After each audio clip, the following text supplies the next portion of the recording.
Judul Si Pasir, pengarang Tatang Sumarsono, pamedal Geger Sunten. Tahun terbit 1882.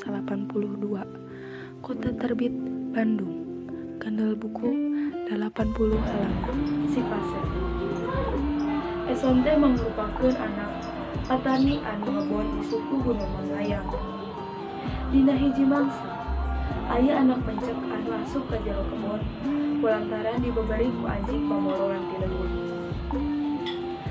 Eta anak pencek teh digebrus kana jero lobang atuh ku Eson jeung ku bapana teh ditewak.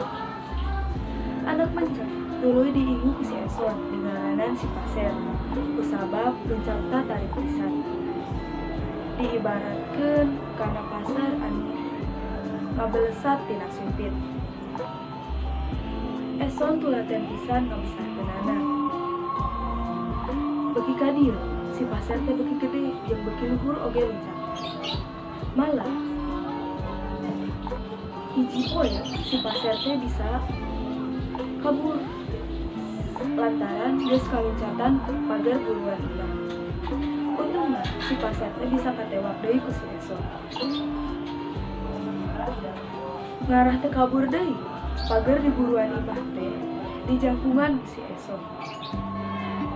Hiji waktu bapana Eson didatangan ku juru tulis desa.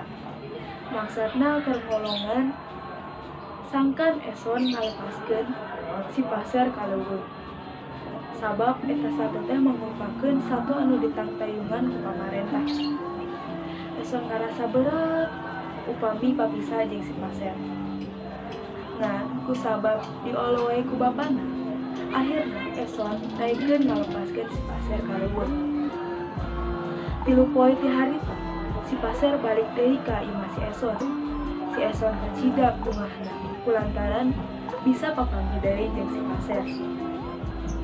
Akhirna Si Pasir dipasrahkeun minangka hadiah ka kebon binatang.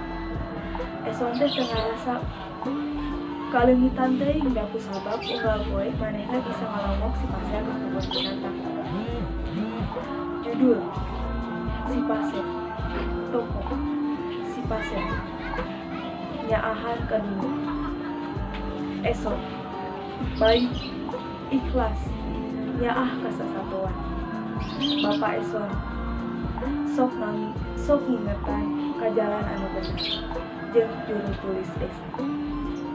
Galur maju amanat urang kudu nyaah ka sasama manusia, boh ka sasama manusia, boh ka hewan. Kusabab pami urang nyaah, batur oge bakal nyaaheun ka Allah.